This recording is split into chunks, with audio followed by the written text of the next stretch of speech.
হবে রে মন চলে যেতে হবে আরে আমায় সবই কিছু ছেড়ে যেতে হবে রে মন চলে যেতে হবে টাকা পয়সা দালান বাড়ি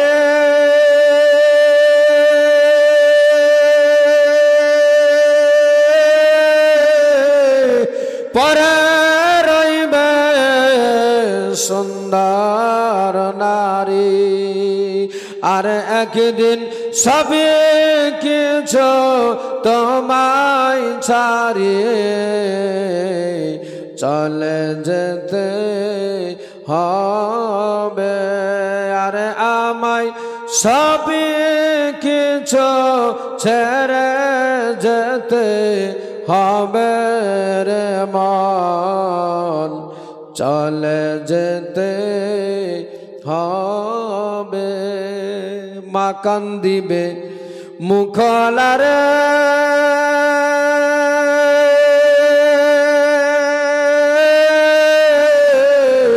বউ কাঁদিবে দেহলারে মা কান্দিবে মুখলারে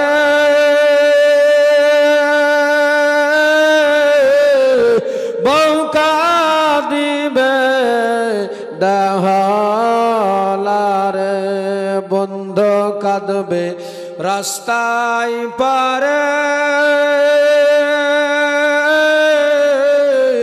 একদিন সবই কিছু তোমায় ছাড়ে চলে যেতে হবে রে মন চলে যেতে হবে আরে আমায় সবই কিছু ছেড়ে যেতে হবে রে মন চলে যেতে হবে আরে আমায় সবই কিছু ছেড়ে যেতে হবে রে মন চলে যেতে হবে বাবা ভাই একদিন আমাদের সবাইকে সব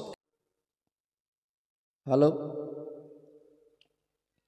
বাবাজি ভাই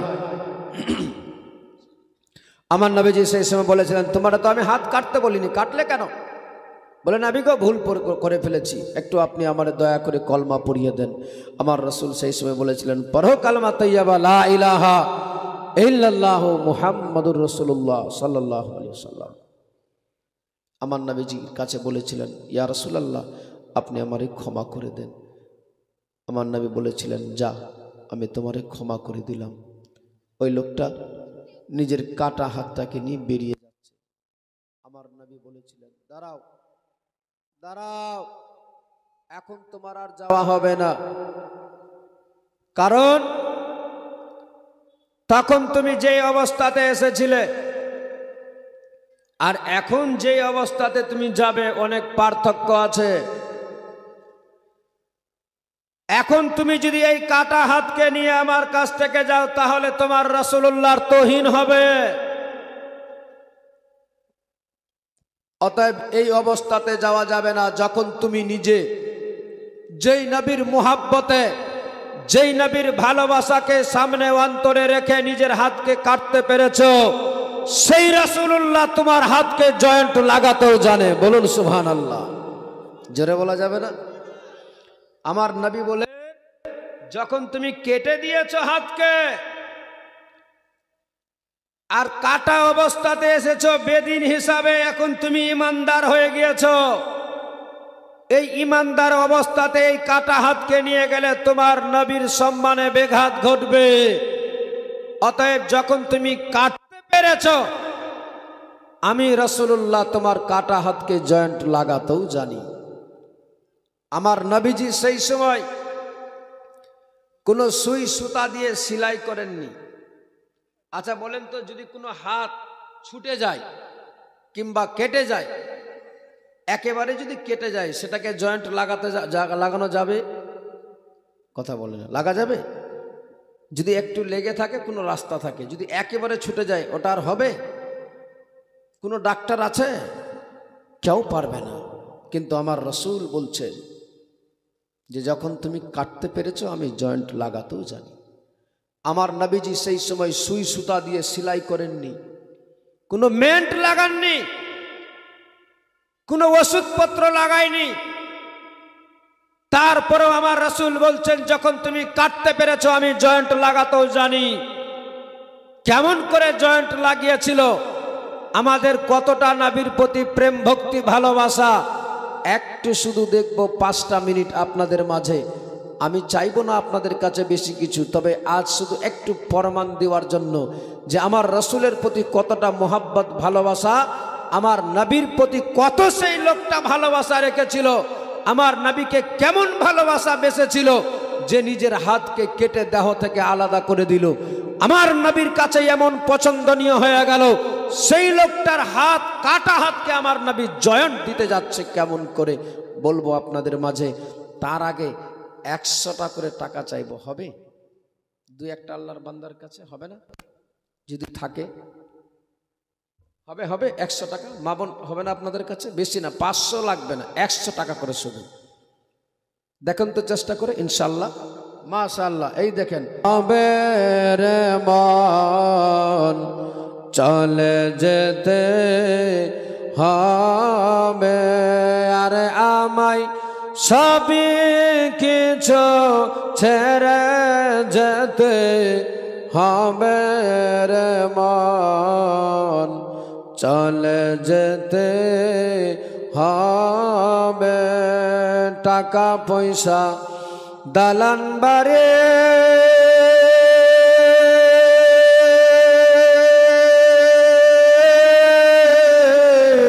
পরে রইবে সুন্দর নারী, আর একদিন সবই কিছু তোমায় ছাড়িয়ে চলে যেতে হবে, আরে আমায় সবই কিছু ছেড়ে যেতে হবে রে মন চলে যেতে হবে।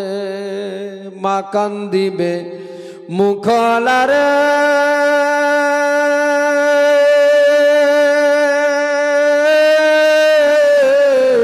বউ কাঁদিবে ডাহালারে, মা কান্দিবে মুখলারে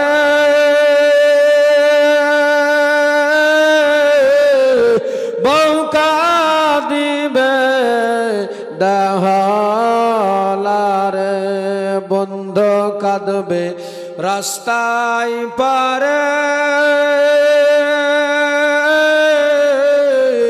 একদিন সবই কিছু তোমায় ছাড়ে চলে যেতে হবে রে মন চলে যেতে হবে, আরে আমায় সবই কিছু ছেড়ে যেতে হবে রে মন চলে যেতে হবে, আরে আমায় সবই কিছু ছেড়ে যেতে হবে রে মন চলে যেতে হবে। বাবা ভাই, একদিন আমাদের সবাইকে সব কিছু ছেড়ে চলে যেতে হবে। আমরা শূন্য হাতে কবরের মাঝে যাব। যেই কবরে যেই কাফন পরে যাবেন, সেই কাফনের কোনো পকেট পাওয়া যাবে? থাকবে না। সব থেকে আরো বড় বিষয় যে কবরে কোনো ঘষ চলবে না। দুনিয়াতে আমরা অনেক রকমের কথা বলে, অনেক কিছু বলে, ঘোষ ঘাসারি দিয়ে আমরা যে কোনো কাজকে পার করি, কিন্তু কবরে কোনো কৈফিয়ত চলবে না। যদি থাকে আমল, যদি থাকে আপনার সেই নেক, তাহলে তবেই পাবেন পরিত্রাণ, নচেত আপনার কোনো বাঁচার রাস্তা নাই। অতএব যখন আমাদেরকে চলেই যেতে হবে, আমাদেরকে সবাইকে আখেরাতের পুঁজি সঙ্গের সাথী করতে হবে। প্রত্যেককেই একটু একটু করে সেই খোদার রাহে মুক্ত হস্তে আমাদের দান করা লাগবে। আমি বলেছিলাম আমার মা বোনদের কাছে যে 100 টাকা করে আপনারা সকলে দিবেন। আশা করছি সবাই দিবে। তোলা হচ্ছে? টাকা তোলা হচ্ছে? তুলেছে? সময় বলেছিলেন যখন তুমি কাটতে পেরেছ, আমি জয়েন্ট লাগাতেও জানি। কেমন করে জয়েন্ট লাগিয়েছিলেন? আমার নবীজি কোনো সুই সুতা দিয়ে সেলাই করেননি, কোনো মেন্ট লাগাননি।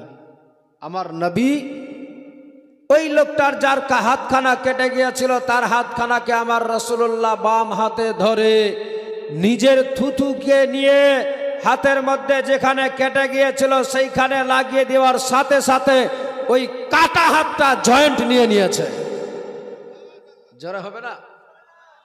ওই লোকটা বলে, ইয়া রাসূলুল্লাহ, ইয়া হাবিবাল্লাহ, নবী গো, এই হাত দ্বারা আগে আমি যা শক্তি পেতাম, এখন তা থেকে অনেক বেশি শক্তি পাচ্ছি। আমার নবীর থুতুর পাওয়ার কি ছিল? আমার নবীজি সারা পৃথিবীর মানুষকে বুঝিয়ে দিল যে দেখো সত্যি বলতে কি, আমার রাসূলুল্লাহ যখন যেটা প্রয়োজন লেগেছে পৃথিবীর মানুষকে বুঝিয়েছে। এ বাবা ভাই, আমার নবীজি নিজের নাতিদেরকে কত ভালোবাসতেন, আমি এটুকু শুধু বুঝাতে চাচ্ছিলাম যে আমার নবীর কত মায়া দয়া ছিল নিজের নাতিদের উপরে, কত ভালোবাসা ছিল নিজের নাতিদের উপরে, যে নিজে না খেয়ে পরিশ্রম করে আঘাত খেয়েছে, তারপরেও নাতিদেরকে ভালোবাসতে হবে কতটা দেখিয়ে দিয়েছে আমার রাসূলুল্লাহ। ওই নাতিরা আস্তে আস্তে বড় হয়ে গেল। মা ফাতেমা খাতুনে জান্নাত আমার রাসূলুল্লাহ দাও, আমার নবীজির আর থাকবেন না পৃথিবীতে, দুনিয়া ছাড়বে। আমার নবীজির যাওয়ার সময় হয়ে গেল। আপনারা শুনেছেন, খুব শর্ট করে একটু সামনের দিকে আগাবো বলে সব শর্ট করে দিচ্ছি। আমার নবীজির কথা যখন শুনেছিলেন মা ফাতেমা খাতুনে জান্নাত যে আমি আর থাকবো না, সেই সময় মা ফাতেমা খাতুনে জান্নাত নিজে নিজে বড় কাঁদছিলেন। আমার নবীজি বলেছিলেন, মারে তুমি কেঁদো না। আবার কি এমন বললেন যে মা ফাতেমা আবার মুচকি মুচকি যেন হাসছে। নবীজি আমার মা ফাতেমাকে জিজ্ঞেস করা হয়েছিল, কেন তুমি হাসছো? আমার নবীর বেটি মা ফাতেমা বলেছিলেন, আমার আব্বা বলে গিয়েছে আমাকে যে মারে আমি আর দুনিয়ায় থাকবো না, আমি দুনিয়া ছেড়ে দিব। যার ফলে সবাই কাঁদছিল। এই বাচ্চা যারা কথা বলছে একটু চুপ করাও। বলে আমি আর থাকবো না। মা ফাতেমা কাঁদছিলেন। আমার নবীজি বলেছিলেন, মারে তুমি কেঁদো না, তবে তুমি নিশ্চিত থাকো সর্বপ্রথমে মাত্র 6 মাস পরে তোমার সঙ্গে আমার দেখা হয়ে যাবে। এই জন্য মা ফাতেমা আরও একটু আনন্দিত ছিলেন যে কমসে কম কবে দেখা হবে, কবে পাবো দেখতে আমার নবীকে আমার নবীজি বলে দিয়েছিলেন বলে মা ফাতেমার অন্তরে একটু শান্তি পেল যে না, আমার আব্বা বলেছে তো। আমার নবীজিও বিদায় হয়ে চলে গেলেন, দুনিয়া ছেড়ে দিলেন। আমার নবীর নাওয়াসারা নানা হারা হয়ে গেলেন। আমার নবীর বেটি মা ফাতেমা বাবা হারা হয়ে গেলেন। ইমাম হাসান হুসেনের পাশে আর নানা নাই। আমার নবীজি দুনিয়া থেকে নিয়েছেন বিদায়। নাতিরা ইমাম হাসান হুসেন নানাকে হারিয়ে বড় কাতর হয়ে পড়েছে। কলেজা যেন ফেটে যাচ্ছে, ভালো লাগে না নাতিদেরকে।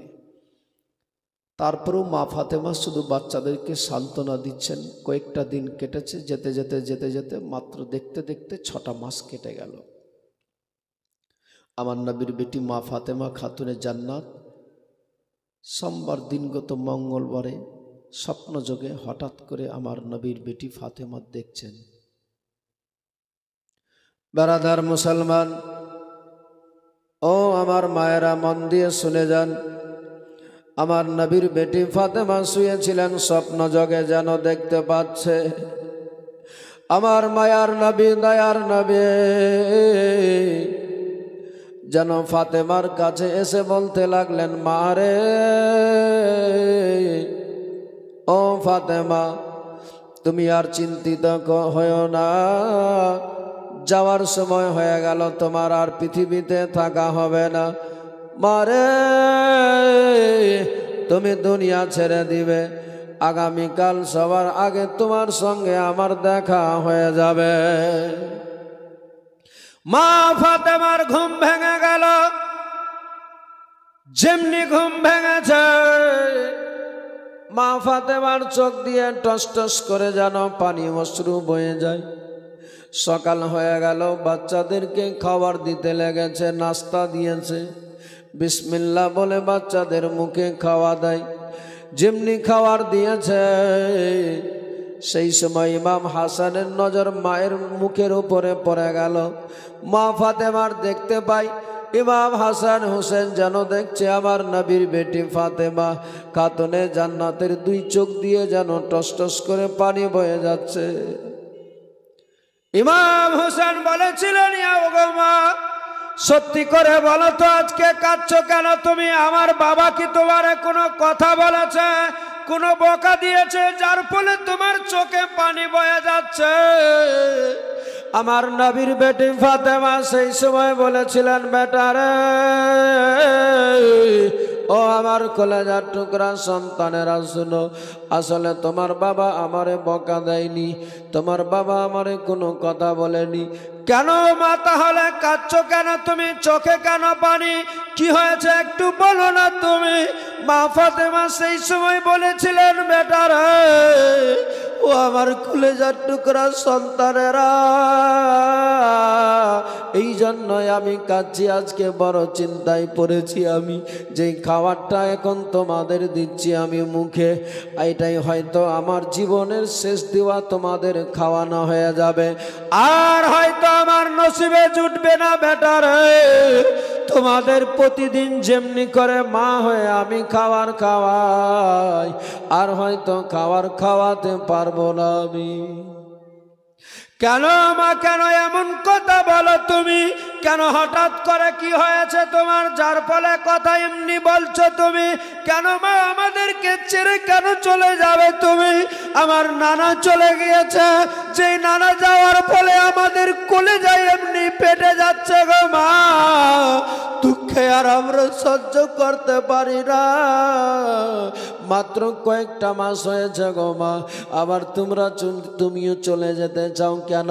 কেন মা, কেন আমাদের ছেড়ে চলে যাবে? আমার নবীর বেটি ফাতেমা নিজের সন্তানদেরকে বুকে জড়িয়ে ধরে বলছেন, বেটা রে আসলে আমার যাওয়ার সময় হয়ে গিয়েছে। গত রাত্রিতে তোমার নানার সঙ্গে আমার সাক্ষাৎ হয়েছে, তোমার নানা আমারে বলে দিয়েছে যে আমার আর থাকা হবে না, যার জন্য বলি বেটা রে হয়তো আমি আর বাঁচবো না। ছোট্ট ছোট্ট বাচ্চারা সেই সময় বলেছিলেন, ওগো মা খবরদার খবরদার আর এই কথা বলো না, কারণ আমাদের নানা নাই, এমনিতেই নানা আমাদের ছেড়ে নিয়েছে বিদায়, তুমি এখন আবার চলে যাবে, আমরা এতিম হয়ে গেলে মদিনার গুলিতে কেমনি কেন্দে কেন্দে বেড়াবো গো মা, আমাদের সবাই এতিম বলে আখ্যা দিবে, আর এতিম বলে সবাই আমাদেরকে লাঞ্ছনা গঞ্জনা দিবে। মা গো তোমার ভালোভাবে যারা আছে মা, যার মক্কা মদিনাতে যাদের মা নাই বাবা নাই, তাদেরকে এতিম যারা থাকে তাদেরকে কেউ দেখতে চায় না, তাদের কেউ মুখও দেখতে চায় না, কাদের মুখ দেখতে গেলে নাকি অমঙ্গল হবে। ওগো মা তুমি আজকে চলে যাবে, আমরা কেমন করে থাকবো মদিনার গলিতে? আমরা কেমনি করে থাকবো তোমারে ছেড়ে। আমার নবীর বেটি ফাতেমা বাচ্চা দুটিকে বুকে জড়িয়ে শুধু দিচ্ছিলেন সান্ত্বনা, তাছাড়া যে আর দেওয়ার মতো কিছু ছিল না। বাবাদের বাচ্চাদের বলেছিলেন, বেটারে আসলে সবাইকে একদিন দুনিয়া ছেড়ে চলে যেতে হবে, একদিন তোমরাও চলে যাবে, কেউ থাকবে না। আমার হুসেনা কাছে এই সময় বলেছিলেন, মা ওগো মা, আমার নানাকে এমনি ছেড়ে দিয়ে, আমার নানাকে হারিয়ে এমনিতেই কাতর হয়ে পড়েছে মা, যা বলেছ আর দয়া করে বলিও না।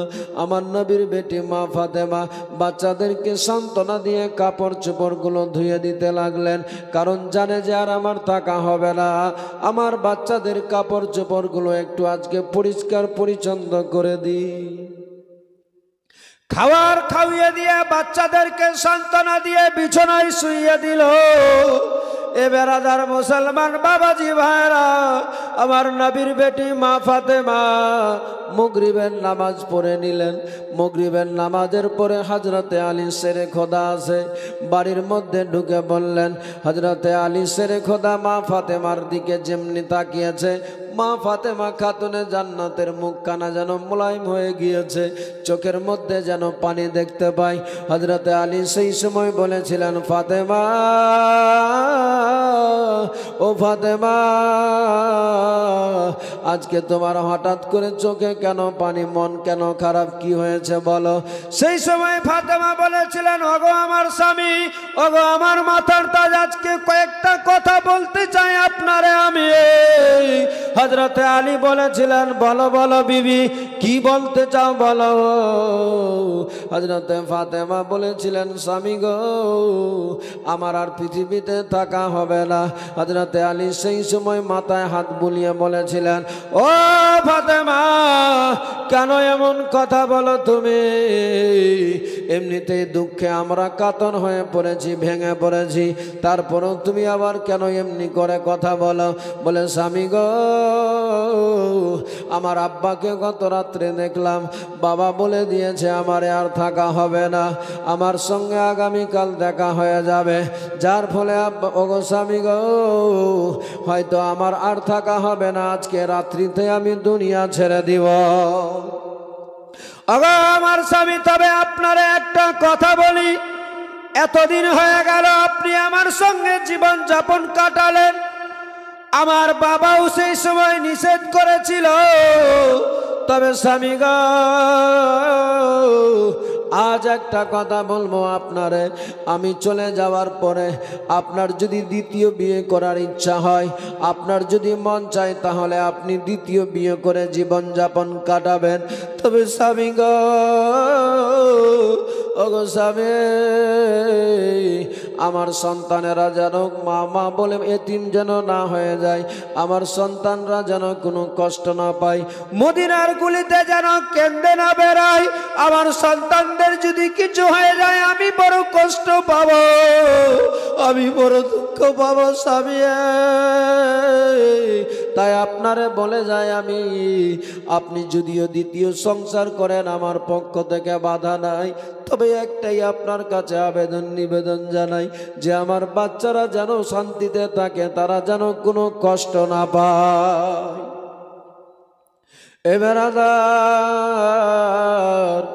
আমার নবীর বেটি ফাতেমা এই কথা বলে স্বামীর কাছে আদর যত্ন, স্বামীকে আদর যত্ন করে, স্বামীকে খাওয়া দাওয়ার খাওয়িয়ে দিয়ে আমার নবী দো জাহানের বাদশার কথা যে বলেছে, আমার নবীর বেটি ফাতেমার কোনো কথা না শুনে স্বামীর কাছ থেকে পারমিশন নিয়ে চলে গেলেন বাবা মুসাল্লাতে।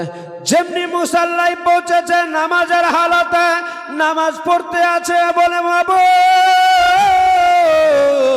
ওগো আল্লাহ, আজ আমার জীবনের শেষ রাত, এটা আমারে চলে যেতে হবে, তবে মাওলা আমি তোমার দরবারে কিচ্ছু চাই না। ওগো আল্লাহ, আমার এই বাচ্চাগুলো থেকে গেল, তাদের যেন কোনো কষ্ট না হয়, তাদেরকে তুমি ধৈর্য ধারণ করিও, তারা যেন ধৈর্য ধারণ ধরে থাকতে পারে, তারা যেন সবুর করতে পারে, কারণ আজ আমার সন্তানদেরকে ছেড়ে এই অবস্থাতে রেখে আমারে চলে যেতে হচ্ছে।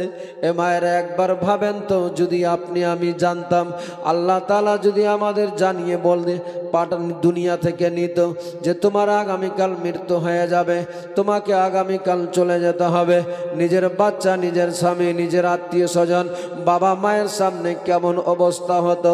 আমার নবীর বেটি মা ফাতেমা সব জেনে বুঝে জানার পরে আল্লাহ তারে কেমন ধৈর্য দিয়েছিল বাবারে। মা ফাতেমা দুনিয়া ছেড়ে দিবে, এবার লাস্টের দিকে বাবা রাত্রি অনেক হয়ে গেল, সিজদায় পড়ে গেল। আমার মা ফাতেমা খাতুনে জান্নাতের কাছে মালাকুল মউত এসে হাজির হয়ে গেল। আমার নবীর বেটি মা ফাতেমার কাছ থেকে, দেহ থেকে, প্রাণ পাখি থেকে রূহটাকে নিয়ে চিরতরে দুনিয়া থেকে বিদায় হয়ে চলে গেল। সকলে পড়ুন ইন্না লিল্লাহি ওয়া ইন্না ইলাইহি রাজিউন। আমার নবী তো জাহানের বাদশার বেটি ফাতেমা দুনিয়া ছেড়ে দিল, কেউ নাই পাশে। আলীকে আগেই বলে দিয়েছিলেন, স্বামী গো এতদিন হয়ে গেল গো স্বামী, আমার পর পুরুষ কেউ দেখলো না, আমার চেহারাটা কেউ দেখতে পেল না। আজ আপনার কাছে শেষ আবেদন নিবেদন জানাই, রাত্রিবেলায় রাতের অন্ধকারে কেউ যেন না দেখে আমারে, আপনি কাফন দাফনের ব্যবস্থা করে দেবেন রাতের আধারে। আমার নবীর বেটি ফাতেমা তাই বলে গিয়েছে। আমার নবীর জামাই হযরতে আলী বড় চিন্তায় পড়ে গেল। মাবুদ আল্লাহ গো, আমার বিবি ফাতেমা চলে গেল আমারে ছেড়ে, আমার বাচ্চা দুটি এখন সব মা হারা হয়ে গেল, এমনিতেই নানা হারা হয়ে গিয়েছে, বড় ক্লান্ত হয়ে পড়েছে। হঠাৎ করে মা ফাতেমা খাতুনে জান্নাতের দুটি সন্তানের চোখ খুলে গেল। যেমনি চোখ খুলেছে দেখতে পাওয়া যায় হযরতে আলী শেরে খোদা নিজের দরওয়াজার সামনে পা দুটিকে ফেলে টস টস করে চোখ দিয়ে পানি বয়ে যাচ্ছে, আর কাঁধে আমার আলী যেন বসে আছে। হঠাৎ করে ইমাম হাসানের নজর বাবার চোখে পড়ে গেল। বাচ্চারা সঙ্গে সঙ্গে উঠে বসে গিয়েছে, বলে ভাইরে দেখো দেখো বাবার চোখে পানি। দুইটা সন্তান সঙ্গে সঙ্গে মায়ের বাবার কাছে বলে, কি হয়েছে আব্বা, কাঁদো কেন তুমি? হযরতে আলী সেই সময় দেখিয়ে বলে, বাবা রে তোমার মা নাই আর পৃথিবীতে বেঁচে, তোমার মা দেখো চলে গিয়েছে। যেমনি এই কথা বলেছে, বাচ্চা দুটি সঙ্গে সঙ্গে মাকে জড়িয়ে ধরে নিয়ে বলে, মা ওগো মা তুমি আমাদের ছেড়ে চলে যেও না, আমাদেরকে ছেড়ে চলে যেও না বলতে আছে, কিন্তু বাচ্চারা এটা তো বুঝতে পারে নাই যে আসলে আমার নবীর বেটি ফাতেমা ছেড়ে তাদেরকে চলে গিয়েছে। ওজোর নয়নে কেঁদে যাচ্ছে। আমার ইমাম হাসান হুসেনের বাবা শেরে খোদা মাথায় হাত বুলিয়ে বুকের মধ্যে জড়িয়ে নিয়ে বলছেন, বেটা রে তোমার মা নাই আর পৃথিবীতে বেঁচে, আমাদের তোমাদের ছেড়ে চিরতরে দুনিয়া ছেড়ে বিদায় হয়ে চলে গিয়েছে। বেটা কেঁদে লাভ হবে না, কেঁদো না বাবারে, আর নাই, দুনিয়া থেকে বিদায় হয়ে গেল, আমরা বড় একাই হয়ে গেলাম। ইমাম হাসান হোসেন যেমনি এই কথা শুনেছে মনে হচ্ছে আসমান ভেঙে মাথায় পড়ে গেল। আব্বা আমার নানা আমাদেরকে ছেড়ে চলে গেল, আবার আমাদের মাও ছেড়ে চলে গেল, আমরা কেমন করে থাকবো? আমার নবীর সাহাবী হযরতে আলী শেরে খোদা বলেছিলেন, বাবারে একদিন আমাদের সবাইকে চলে যেতে হবে, সবাই আমরা দুনিয়া ছাড়ব, তবে বেটা চিন্তা করো না, আমরাও দুনিয়া ছাড়ব, আমাদের সবাইকে মরে যেতে হবে। বেটা তোমার মা বলেছে আমাদেরকে রাতের আধারে রাতের অন্ধকারে কাফন দাফনের ব্যবস্থা করে দিতে হবে।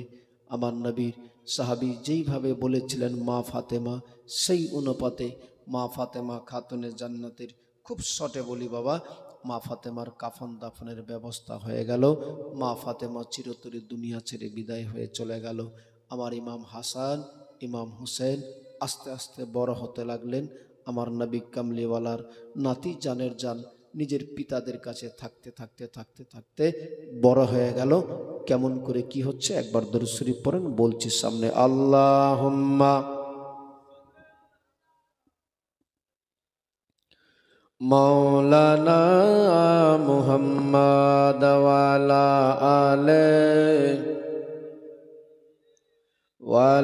आले सैयदना मुहम्मद अल्लाहुम्मा सल्ली अला मौलाना मुहम्मद वाला आले सैयदना सल्लल्लाहु अलैहि वसल्लम। हो आमी चले गेले आमाय तोमरा भूले जेओ ना, हो आमी मरे गेले आमाय तोमरा भूले जेओ ना, आमार मरण आसिबे कखन केउ तो जाने ना, आमार मरण आसिबे कखन केउ तो जाने ना, आमी मरे गेले आमाय तोमरा भूले जेओ ना, आमी चले गेले आमाय तोमरा भूले जेओ ना, आमार मरण आसिबे कखन केउ तो जाने ना, आमार मरण आसिबे कखन केउ तो जाने ना। बाबा मा कबर माझे केउ तो जाबे ना, जिनी जाबेन तिनी हलेन शाहे मदीना। बाबा मा कबर माझे केउ तो जाबे ना, जिनी जाबेन तिनी हलेन शाहे मदीना। ओ भाई সেই নবীজির দিদার পেতে চলো মদিনা, হায় হায় সেই নবীজির দিদার পেতে চলো মদিনা। আমার মরণ আসিবে কখন কেউ তো জানে না, আমার মরণ আসিবে কখন কেউ তো জানে না। আমি চলে গেলে আমায় তোমরা ভুলে যেও না, আমি মরে গেলে আমায় তোমরা ভুলে যেও না, আমার মরণ আসিবে কখন কেউ তো জানে না, আমার মরণ আসিবে কখন কেউ তো জানে না।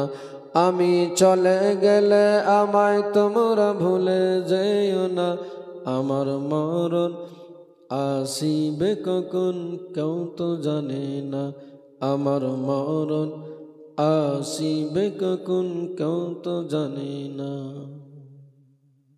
বাবাজি ভাই, একদিন সবাই দুনিয়া ছাড়বে। আমার নবীর বেটি মা ফাতেমা দুনিয়া ছেড়ে দিলেন, ইমাম হাসান হুসেন একা হয়ে গেলেন, তারা বড় হয়ে গেলেন। আপনি আমি সকলে আমরা জানি, জানা আছে যে আমার নবীর নওয়াসা জানের জান কলেজার টুকরা এই সন্তানেরা যখন বড় হলেন, ইমাম হাসানকে সর্বপ্রথমে বিষ দেওয়া হয়েছিল। এই সূত্রপাতটা কোত্থেকে শুরু হলো, যে বিষয়টা একটু বুঝতে পারবেন যে আসলে যুদ্ধটা কোথা থেকে শুরু। আপনারা জানেন যে তৃতীয় খলিফা কে ছিল, জানা আছে? হযরতে উসমান গনি রাদিয়াল্লাহু তাআলা আনহু। ঠিক, এই উসমানে গনি কি হয়েছে ভাই, কেন হাসছ? উসমানে গনি রাদিয়াল্লাহু তাআলা আনহু তৃতীয় খলিফা। আর ওই উসমানে গনির সময় থেকে একটা এমন সূত্রপাত শুরু হলো যে শেষ পর্যন্ত কারবালা পর্যন্ত পৌঁছে গেল। কেমন করে? একটা মিনিটে শুধু আপনাদেরকে বিষয়টা বলি ভেঙে, তাহলে বোঝার সুবিধা হবে। আসলে শোনার নাম ঈমান নয়, মানার নাম হচ্ছে ঈমান। শুনে কিছু মানার চেষ্টা করেন, বুঝেন যে আসলে কি। উসমানে গনি যখন খেলাফতে ছিলেন, সারা মুসলিম জগতের খলিফা, উসমানে গনি কিন্তু খুব সিধা সাদা। তিনি কারোর সঙ্গে কোনো তর্কের মধ্যে জড়াতেন না, কোনো কারোর সঙ্গে কোনো অত হাইঝাই করতেন না, শুধু ইবাদতে কোরআন তেলাওয়াতে মশগুল থাকতেন। যতটুকু যা প্রয়োজনীয় দেশের তা সেবা করা সেটা করতেন। কিন্তু সারা নামে একটা জায়গা আছে, সেই জায়গাতে মুসলমানদের ধরে ধরে জবাই করে দেওয়া হচ্ছে, মার্ডার হয়ে যাচ্ছে। কিছু অসৎ কাজ সেখানে হয়। ওইখান থেকে চিঠি এসেছে উসমানে গনির কাছে। তিনি উমরের ছেলে আব্দুল্লাহ কয়েক জনকে, কিতাবের মধ্যে পাওয়া যায় প্রায় 200 লোক সঙ্গী সাথী করে দিলেন যে তোমরা যাও, ওইখানে গিয়ে দেখবে সারা নামক জায়গাতে যদি তাদেরকে বুঝাবে, তারা যদি না শোনে তাহলে তাদেরকে বন্দি করবে। দিয়ে নির্ধারিত করে পাঠালেন ওই দেশে যেখানে ঝামেলা হচ্ছে। আর উসমানে গনি বাড়িতে। ইতিমধ্যে হযরতে উসমানে গনি রাদিয়াল্লাহু তাআলা আনহুর বাড়িতেই আবার প্যাডের মধ্যে শিলে কি বলে কাগজের প্যাডে একটা চিঠি লিখছে। কি যে ও সারার উজিরে আজম যে আছো দায়িত্বে, গভর্নর শোনো, উমরের ছেলে কিছু লোকজনকে নিয়ে গেল তোমাদের মাঝে। এরা যদি তোমাদের কাছে গিয়ে বেশি বাড়াবাড়ি করে তাহলে তাদেরকেও মার্ডার করে দিবে। আর হযরতে উসমানে গনির ওই কি বলে প্যাডটাতে লিখে সিল মেরে একটা কাসিদকে দিয়ে দিয়েছে, দ্রুত গতিতে যাচ্ছে। আচ্ছা, দায়িত্ব যার দিয়েছে হযরতে ওমরের ছেলের, যে রাস্তা দিয়ে যাবে, তো ওনার তো একটা দায়িত্ব আছে না? হঠাৎ করে দেখছে একটা কে লোক দ্রুত গতিতে ঘোড়ার উপরে চেপে যাচ্ছে। হযরতে ওমরের ফারুকের ছেলে বলে দেখো তো কে আছে সে, ডাকো তো। ডাকলো, ডাকা হলো, নিকটে আসলো। কি আছে হাতে? দেখছে চিঠি। দেখি চিঠিটা, দেখছে হযরতে উসমানে গনি রাদিয়াল্লাহু তাআলা আনহুর প্যাডের মধ্যে লেখা, সিল মারা। কি লেখা আছে? যে আমি পাঠালাম এই লোকদেরকে, এরা যদি বেশি বাড়াবাড়ি করে তাহলে এদেরকে জবাই করে দিবে। ওমরের ছেলে রেগে গেল। হ্যাঁ, আমাদেরকে পাঠালো আর আবার আমাদেরকে মারার এটা প্রসেস। সঙ্গে সঙ্গে তারা ফেরত হযরতে উসমানে গনি রাদিয়াল্লাহু তাআলা আনহুর নিকটে গেলেন। বলে হুজুর, আপনি কি এগুলো লিখেছেন? আসলে আপনি কি চান? হযরতে উসমানে গনি রাদিয়াল্লাহু তাআলা আনহু বলেছিলেন, না, আমি এই বিষয়ে কিচ্ছু জানি না। তাহলে এই প্যাডটা কার? আমার। সিলটা কার? আমার। তাহলে লিখলো কে?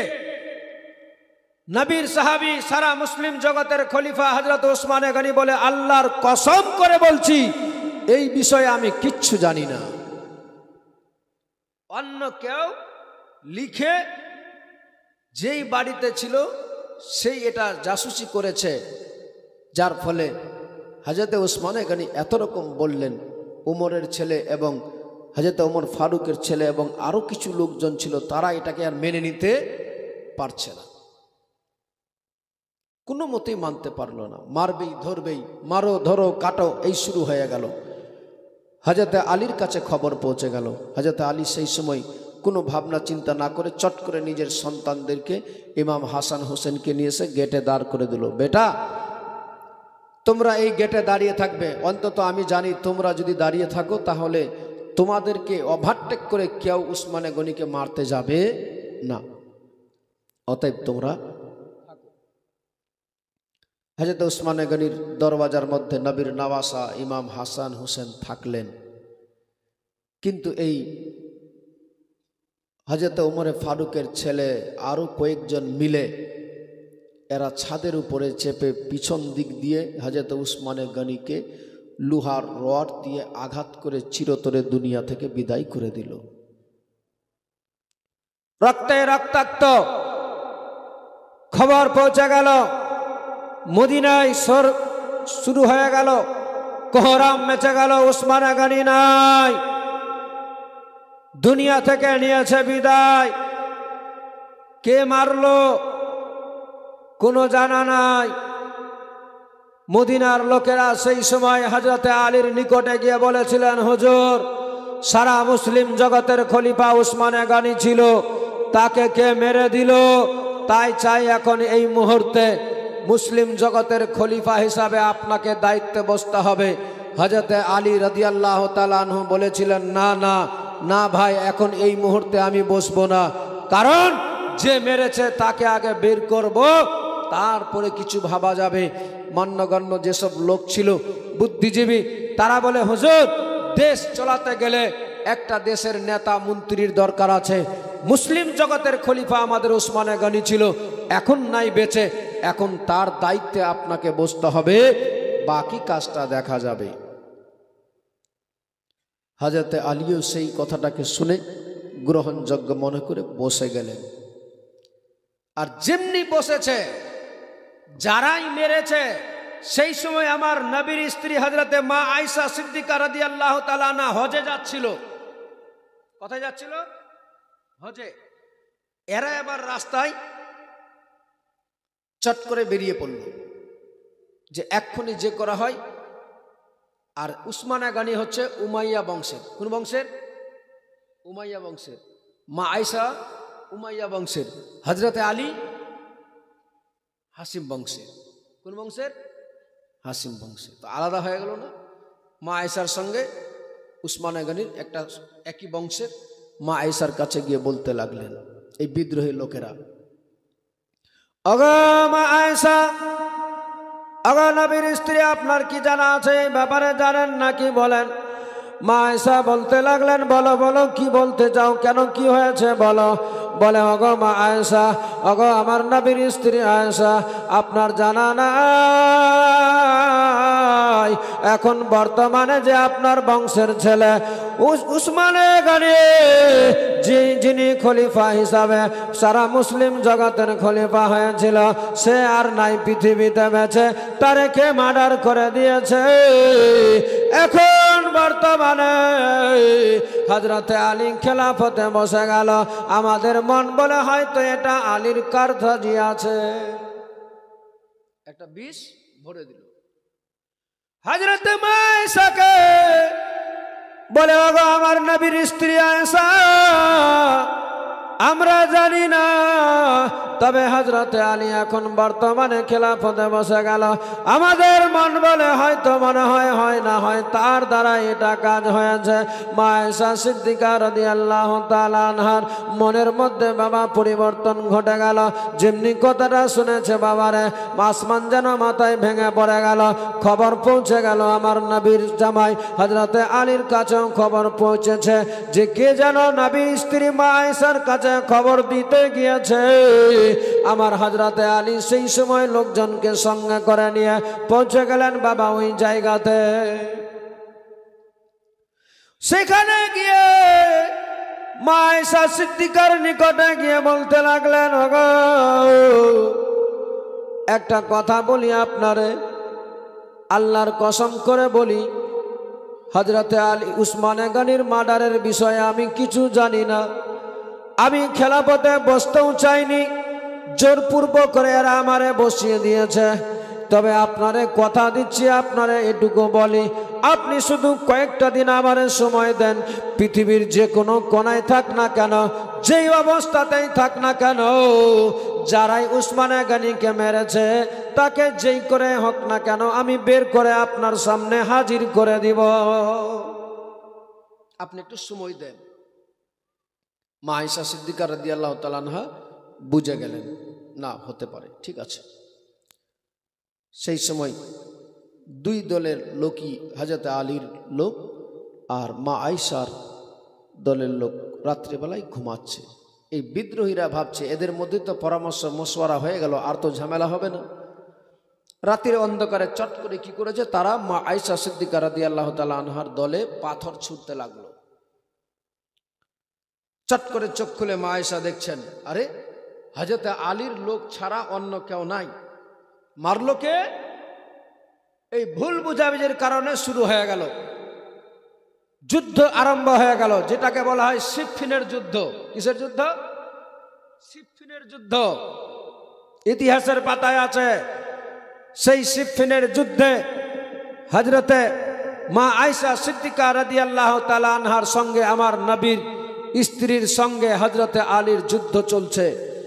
মা আয়েশা সিদ্দিকা রাদিয়াল্লাহু তাআলা আনহার যুদ্ধের আকার আকৃতি দেখে হযরতে আলী বলেছিলেন তার মান্যওয়ালাদেরকে দেখো আমার নবীর স্ত্রী মা আয়েশার যেন কোনো কষ্ট না হয়, কোনো আঘাত না হয়, যেই করে হোক না কেন ঘোড়ার পাটাকে কেটে দাও। সেনাপতির যদি পতন ঘটে তাহলে যুদ্ধ সমাপ্ত হয়ে যাবে। মা আয়েশা সিদ্দিকা রাদিয়াল্লাহু তাআলা আনহার ঘোড়ার পাটাকে কেটে দিলেন। মা আয়েশা সিদ্দিকা রাদিয়াল্লাহু তাআলা আনহার ঘোড়াটা বসে গেলেন। যুদ্ধ সমাপ্ত হয়ে গেল। বুঝানোর পরে ভুল বুঝাবুঝিতে অনেক কিছু হয়েছিল। শেষ পর্যন্ত হযরতে আলী মা আয়েশার কাছে সব কিছু সত্য কথাগুলো তুলে ধরলেন যে দেখো আসলে এই বিষয়ে আমরা কেউ জানি না, এটা আমাদের মধ্যে ভেদাভেদ শুরু করতে চায়, অতএব আপনি নিশ্চিত থাকেন যেই করে হোক না কেন আমি বের করবই। এই কথা বলার পরে আমার মা আয়েশা শান্তি হয়ে গেলেন। তখন থেকে ওই বিদ্রোহী লোক সুযোগে থাকলো যে কি করে হোক, যেই করে হোক না কেন আলীকে আবার মারতে হবে। হযরত আলী মদিনায় ছিলেন, দেখছেন যে মদিনার অবস্থা খুব ভালো না, যার ফলে হযরত আলী এবার ডিসিশন নিলেন যে আমাকে সব পরিবার মিলে চলে যেতে হবে কুফাতে। কোথায়? কুফাতে যাবে। এবার আদার মুসলমান ও আমার মায়েরা, নবীর নওয়াসা জানের জান ইমাম হাসান হোসেনকে সঙ্গে করে নিয়ে চলে যাচ্ছেন কুফাতে। মদিনায় থাকবে না, মদিনা থেকে চলে যাবেন কুফাতে, কুফার লোকদের কাছে। কারণ কুফার মানুষেরা বারে বারে চিঠি করেছিল হযরতে আলীর কাছে, ও মুসলিম জগতের খলিফা, আমরা চাই আপনারে আমাদের নিকটে। তাই যার ফলে হযরতে আলী নিজের সব পরিবার মিলে চলে গেলেন বাবা কুফাতে। হযরতে আলীকে আমার রাসূলুল্লাহ আগেই বলে দিয়েছিল, ও আলী তুমিও যাবে কুফাতে দিনের দাওয়াত ছড়াতে, দিনের দাওয়াত দিতে। কিন্তু কুফার মানুষেরা একদিন এমন করবে, একদিন তোমার বিপক্ষে দাঁড় হবে আব্দুর রহমান ইবনে মুলজিম নামে, কুফার মসজিদে নামাজের হালাতে তোমারে দুনিয়া থেকে বিদায় করে দিবে। আমার নবীর সাহাবী হযরতে আলী সবই জানে, তারপরও গেলেন বাবা সপরিবার মিলে কুফাতে। কুফার মতো জায়গাতে জীবন যাপন কাটাতে লাগলেন। আমার আলী শেরে খোদা মাওলা আলীর সবাই পাক্কা সচ্চা আশিক দিওয়ানা হয়ে গেল। হযরতে আলীর কাছে সবাই বাইত গ্রহণ করতে লাগলো। আলীর চাহনেওয়ালা ছিল। আস্তে আস্তে বাবা সময় কাটতে লাগলো।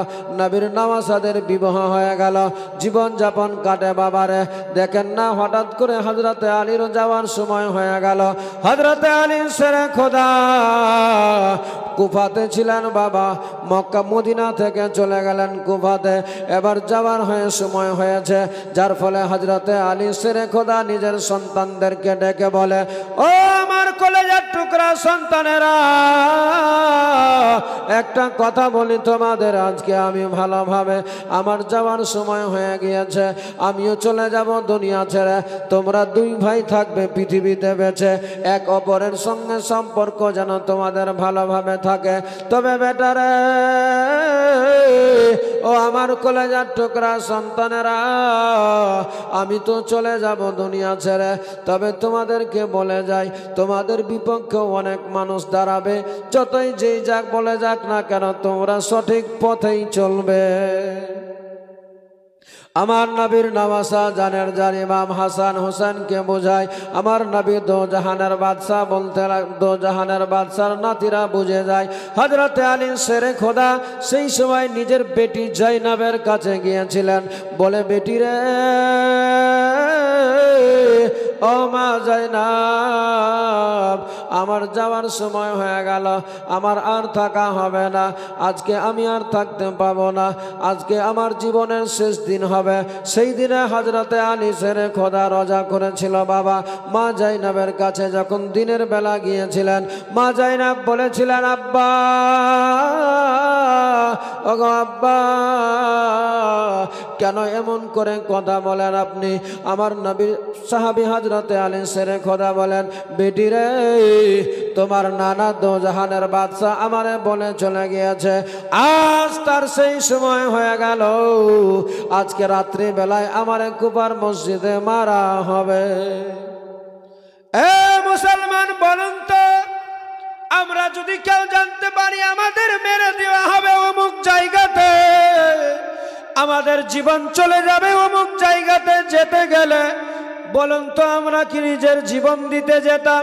আমার নবীর সাহাবী কেমন ছিলেন, ইসলামের কেমন, ইসলামের কি বলে ইসলামের সর্দার কেমন হয়েছিল, ইসলামকে কেমন মানুষের কাছে পৌঁছেছিল, কেমন ভাবে আমার নবীর সাহাবী হযরতে আলী শেরে পাত শেরে খোদা সারা পৃথিবীর মানুষকে শিক্ষা দিতে লেগে গেল, কেমন ভাবে শিক্ষা দিয়ে যাচ্ছে। দেখো সব কিছু জানার পরেও বুঝার পরেও নিজের বেটিকে বোঝাচ্ছে, মারে আজকে আমার রাতটা শেষ রাত হবে, আজকে এই রাতে আমার দুনিয়া ছেড়ে চলে যেতে হবে। আমার নবী দো জাহানের বাদশার সাহাবী বলেছিলেন, বেটি রে, তাই আজকে আমার মন চাই তোমার বাড়িতে রোজা খুলবো আমি। আমার নবীর বেটি ফাতেমা খাতুনে জান্নাতের বেটি জাইনাব বলেছিলেন, হ্যাঁ আব্বা, তাহলে আপনি আমার বাড়িতে আজকে রোজা খুলবেন। মা জাইনাবের চোখ দিয়ে টস টস করে পানি বয়ে যাচ্ছে, চোখে পানি দেখে হযরতে আলী বলেছিলেন, মা রে কেঁদে লাভ হবে না, হবে না, ধৈর্য ধারণ করো, সবুর করো। আল্লাহ তাআলা আমাদেরকে ধৈর্য ধারণ করার জন্য পাঠিয়েছে পৃথিবীতে, তোমাদের ধৈর্য ধারণ করে সবুর করে থাকতে হবে। হযরতে আলী বলে চলে গেলেন নিজের বাড়িতে। এ মুসলমান, নিজের সন্তানদেরকে বাড়িতে ডেকে ঘরের মধ্যে বসে গিয়েছে সবাইকে নিয়ে। হযরতে আলী শেরে খোদা বলতে লাগলেন নিজের সন্তান ইমাম হাসানকে, বেটারে একটা কথা বলবো আজকে তোমাদের কাছে। কি বলবে বাবা বলো? বলে আজকে তোমরা ভালোভাবে জানো তোমার নানা আমার নবী মুস্তাফা বলে গিয়েছে, আজ এই দিনেতে, আজকে দিনগত রাত্রিতে আমার দুনিয়া ছেড়ে দিতে হবে। আমার শোনা আছে আমার রাসূলুল্লাহ আমারে বলে গিয়েছে, কুফার মসজিদে আব্দুর রহমান ইবনে মুলজিম নামে একজন ব্যক্তি হবে, সেই মানুষটা আমারে আঘাত করবে, সেই মানুষটা আমারে দুনিয়া থেকে বিদায় করে দিবে। এ বেটা, আজকে তোমাদেরকে একটা কথা বলি, আমি আর বাঁচবো না, দুনিয়া থেকে বিদায় হয়ে চলে যাব। তবে তোমাদের কয়েকটা কাজ দায়িত্ব আছে, করে যেতে হবে।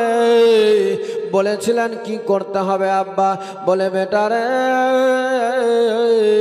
তোমরা আমার পরে দায়িত্বে আসবে, সারা পৃথিবীর মানুষের ভালোভাবে সেবা করবে, কেউ যেন তোমাদের কথাতে আঘাত না পেয়ে যায়, কেউ যেন কষ্ট না পেয়ে যায়। নবীর নওয়াসা বলে তোমাদেরকে সবাই জানে, সারা পৃথিবীর মানুষকে শিক্ষা দিতে হবে, হক কারে বলে, বাতিল কারে বলে, সঠিক কাকে বলে, বেঠিক কাকে বলে, এই জিনিসটা তোমাদের শিক্ষা দিয়ে দুনিয়া থেকে যেতে হবে। ইমাম হাসান সেই সময় বলেছিলেন, আব্বা গো, ওগো আব্বা, যা বলেছেন বলিয়েন না, কারণ আব্বা আপনার সব ভালোভাবে জানা আছে, আমাদের নানা নাই আমাদের কাছে, আমাদের নানা আমাদের ছেড়ে চলে গিয়েছে, কিছুদিন হয়েছে আমার মাও চলে গেল আমাদের রেখে। ওগো আব্বা, আজ আপনি এমনি করে কেন বলছেন? আজকে আপনিও চলে যেতে চাচ্ছেন আমাদেরকে রেখে, আমরা কেমন করে জীবন কাটাবো পৃথিবীতে? ওগো আব্বা, আমাদের রেখে যে না, আমাদেরকে এমনি করে। আমার নবীর সাহাবী হযরতে আলী শুধু দিচ্ছেন তাদেরকে সান্ত্বনা, বুঝাচ্ছে, বেটারে আমারে চলে যেতে হবে, আমার রাসূলুল্লাহ বলে দিয়েছে। কারণ তোমরা জানো ভালোভাবে, আমার নবী যা বলে দিয়েছে সেটাই এক মিনিট কোনো দিকে নড়চড় হবে না। আমার রাসূল যা বলে দিয়েছে আর সেটা অসৎ হবে না। আমার নবী যা বলে দিয়েছে সেটাই সত্য। কারণ পূর্ব দিকের সূর্য পশ্চিম দিকে উঠতে পারে, পশ্চিম দিকে যাই সূর্য ডুবে পূর্ব দিকে ডুবতে পারে। আমার কামলিওয়ালা নবী যা বলে দিয়েছে সেই কথা চেঞ্জ হবে না। ও বেটা, তোমরা জানো গো, আমরা তো চলে যাব আমি ছেড়ে, দুনিয়া ছেড়ে। তবে তোমার একটা কথা বলি, আমার চলে যাওয়ার পরে আমার নবীর সাহাবী আমির মুয়াবিয়া আছে, তারে ডেকে নিবে, তারও কিছু দায়িত্ব দিয়ে দিবে। যদি তোমার দ্বারা সম্ভব না হয় তারে দায়িত্ব সঁপে দিবে, তিনিও ভালোভাবে দায়িত্ব পালন করবে। আর একটা কথা বলে যাই, বেটারে তোমরা দুইজনা মিলে আমার খাটলিটাকে নিয়ে যাবে। কেমন করে নিয়ে যাব আব্বা? বলে বেটারে তোমরা দুইজনাই শুধু খাটটা তুলবে, আর দুইজনা সামনে দিকে পিছনে কাউকে তুলতে হবে না। কেন কেন কেন বাবা কেন? আমার আল্লাহ তাআলা কেমন করে বলে বুঝিয়ে দিয়েছিলেন। আমার আল্লাহ তাআলা আমার নবীর সাহাবীকে দিয়ে ইমাম হাসান হোসেনের কাছে সব বুঝিয়ে দিচ্ছে। আমার নবীর সাহাবী হযরতে আলী বলেছিলেন, বেটারে তোমরা দুইজনা পিছন দিকে খাটটা ধরবে, সামনে দিকে দুইটা আল্লাহর ফেরেশতা এসে খাটটাকে ধরে নিয়ে যাবে। ও বেটারে আসলে কেন নিয়ে যাবে তোমরা জানো নে? তোমাদের জানা নাই কেন বাবা নিয়ে যাবে? বলে আসলে তোমাদেরকে কোনো আমার জন্য কবরের ব্যবস্থা করতে হবে না, তোমাদেরকে কোনো গর্ত খনন করতে হবে না, কোনো কবর খুঁড়তে হবে না। আমার হযরত ইমাম হাসান বলেছিলেন, আব্বা কেন খুঁড়তে হবে না? আমার নবীর সাহাবী হযরতে আলী বলেন, ও আমার কলেজার টুকরা সন্তানেরা, আমার আল্লাহ তাআলা নূহ নবীর জামানা থেকে একটা গর্ত কবর খুঁড়ানো আছে আমার জন্য। আমার মহান আল্লাহ তাআলা কবরের ব্যবস্থা করে রেখে দিয়েছে। বেটা তোমরা কেউ কিছু বলবে না, শুধু নিয়ে যাবে, তোমাদেরকে যেখানে গিয়ে ওই ফেরেশতারা পৌঁছাবে, দেখতে পাবে একটা বড় পাথর, ওই পাথরটাকে সরাবে, দেখবে যে একটা গর্ত আগে থেকেই করা আছে। বলুন সুবহানাল্লাহ। ইমাম হাসান হোসেন শুনছেন আমার নবীর সাহাবী হযরতে আলী শেরে খোদা হায়দারে কাররার, দেখছেন বাচ্চাদের দিকে, আর বড় মনের আবেগে দুঃখে শুধু খালি চোখ দিয়ে টস টস করে পানি বয়ে যাচ্ছে। আহারে, যাদেরকে নিয়ে এত স্বপ্ন দেখলাম যে সন্তানদের, আজকে তাদেরকে ছেড়ে আমারে চলে যেতে হবে। কেমন করে সহ্য করেছিলেন আমার নবীর সাহাবী হযরতে আলী। সন্তানদের বাচ্চাদেরকে রেখে, নিজের ছেলেদেরকে রেখে দিয়ে রোজা খোলার সময় হচ্ছে, বলে বেটা আজ তোমরা আমারে কেউ বাধা দিও না, আমার জাইনাবকে আমি কথা দিয়েছি আমার বেটির বাড়িতে আজ আমি রোজা খুলব। মা জাইনাব আমার নবীর, নিজের নবীর সাহাবীর জন্য, নিজের আব্বার জন্য সব খাওয়া দাওয়া সুন্দর সুন্দর নিয়ে এসেছে, ফল ফলারি নিয়ে এসেছে, দুধ এনেছে, অনেক কিছু খাবার রাখা আছে, এক জায়গায় রুটি রাখা আছে, একটু লবণ আছে, তেল দিয়ে মাখানো আছে, কমপ্লিট করা আছে। আমার নবীর সাহাবী হযরতে আলী চলে আসলেন নিজের বেটির বাড়িতে। এসে যেন দেখতে পাচ্ছে আমার বেটি সব আমার জন্য খাবার রেডি করেছে। হযরতে ইমাম হাসান হোসেন বাড়িতে, হযরতে আলী শেরে খোদা এসে দেখছেন নিজের বেটির কাছে সামনে দিকে খাবার সব রেডি করা আছে। হযরতে আলী শেরে খোদা হায়দারে কাররার মুশকিলে কোষা, কোনো কথা না বলে, কোনো কিছু না বলে সেই সময় বলেছিলেন, বেটি রে, ও মা, আজকে আমি তোমারে একটা কথা বলবো, আমার কথাটা শোনো। বলেন আব্বা কি বলতে চান? বলে মা রে, এতগুলো খাবার জোগাড় করলে কেন? বলে আব্বা আমার মন চাই আজকে মন ভরে আপনারে যেন খাবার খাওয়াতে পারি, যেটা আপনার মন চাইবে সেই খাওয়াটাকে গ্রহণ করেন। আমার নবীর সাহাবী হযরতে আলী শেরে খোদা সেই সময় কোনো ভালো খাবারে হাত দিল না, মাংস নিল না, ভাজি নিল না, কিছু নিল না, একটু লবণ নিয়ে আর তেলের মধ্যে লবণটাতে শুধুমাত্র রুটিটাকে ঠেকিয়ে বিসমিল্লাহ বলে রোজা খুলে দিয়েছে। ইমাম নবীর সাহাবী হযরতে আলী সেই সময় তার দিকে তাকিয়ে মা জাইনাব বলেছিলেন, আব্বা, ওগো আব্বা, কেন আপনি লবণ দিয়ে রোজাটাকে খুললেন? এই নেন আব্বা, এই দুধটাকে একটু পান করে নেন গো আব্বা, একটু দুধটা খেয়ে নেন। আমার নবীর সাহাবী হযরতে আলী শেরে খোদা মাথায় হাত বুলাচ্ছে বেটির, আর বলে, ও মারে, আমারে দুধ দিতে হবে না। ও মা, তোমার জানা আছে মদিনার গুলিতে অনেক সন্তান আছে, হয়তো অনেকের মা নাই দুনিয়াতে, অনেকের বাবাও নাই পৃথিবীতে বেঁচে, মা মা বলে মদিনার গুলিগুলিতে কেন্দে কেন্দে বেড়াচ্ছে। তাদেরকে খাবার দিবে বলে তাও নাই তাদের পাশে কেউ।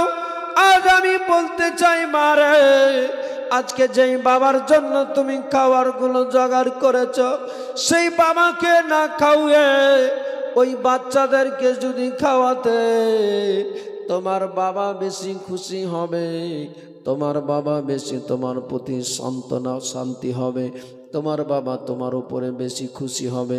মারে, মদিনার গলিতে দেখো, কি বলে কুফার গলিতে দেখো দেখো দেখো দেখো, এই কুফার মতো জায়গাতে অনেকের মা অনেকের নাই, বাবা অনেকের নাই কেউ, তাদের কাছে একটু দুধটা দিয়ে দিবে, যদি দিতে পারো সেই বাচ্চারা যদি পান করে নেয়, আর এই কুফার বাচ্চারা পান করতে গেলে আল্লাহর দরবারে যদি হাত তুলে দোয়া করে, আল্লাহ তাআলা মারে তোমার উপরে রাজি হয়ে যাবে। মা যায়নাব এই কথা শুনে শুধু কান্না করে, চোখে পানি বলে বয়ে যায়। ইমাম হাসান হোসেনের আমার বাড়িতেই আছে ভাই, আমার নবীর সাহাবী হজরতে আলী শেরে খোদা মা নিজের বেটিকে মাথাতে হাত বুলাই বড় আদর যত্ন করে দিয়ে চলে যাচ্ছেন। বাবারে বলে, বেটি রে, তোমার দাদার পাশে তোমার ভাইয়ের পাশে থাকবে সব সময়, কোনো চিন্তা করবে না, আর হয়তো আমার সঙ্গে দেখা হবে কি হবে না আমার জানা নাই। এই কথা বলে দিয়ে চলে গেলেন বাড়িতে। নিজের ইমাম হাসান হোসেন সন্তানদেরকে নিয়ে খাওয়া দাওয়া কমপ্লিট করে রাত্রিবেলা শুয়েছে। ফজরের টাইম হয়ে গেল। ইমাম হাসান ইমাম হোসেনকে উঠিয়ে নিল, বলে, বেটারে চলো বাবা, চলো চলো, মসজিদে যেতে হবে, নামাজ আদায় করতে হবে। ইমাম হাসানকে সঙ্গে করে নিয়ে ইমাম হোসেনকে নিয়ে হযরতে আলী শেরে খোদা চলে গেলেন কুফার মসজিদে। কুফার মসজিদে গিয়ে উজু করে আজান দিয়ে নামাজ পড়তে যাবে, সেই সময় যেন দেখতে পায় মসজিদের ভিতরে কে আল্লাহর বান্দা শুয়ে আছে। হযরতে আলী তারে জাগাচ্ছে, আল্লাহর বান্দারে উঠ, তাড়াতাড়ি করে আজান হয়ে গেল, নামাজ পড়বি না? নামাজ পড়তে হবে। এ বেরাদার মুসলমান, আমার নবীর সাহাবী হযরতে আলী তারে উঠাচ্ছে, যে লোকটা আমার আলীকে মার্ডার করবে। ওই লোকটা শুয়ে ছিল, হযরতে আলী নামাজ পড়বে বলে তাকে, সে যেন নামাজ পড়ে নাই, মসজিদে শুয়ে আছে, যেন নামাজটা তার ছুটে না যায়, যার জন্য হযরতে আলী তারে জাগায়। আল্লাহর বান্দারে, আজান হয়ে গেল, আজান হয়ে গেল, নামাজটা একটু পড়ে নে। যেমনি বাবা বলেছে, সঙ্গে সঙ্গে লোকটা চোখ খুলে দেখছে, যারে মারার টার্গেট নিয়েছি, যাকে মারবো বলে মনে করেছি, সেই তো আজকে আমার পাশে দাঁড়িয়েছে। সেই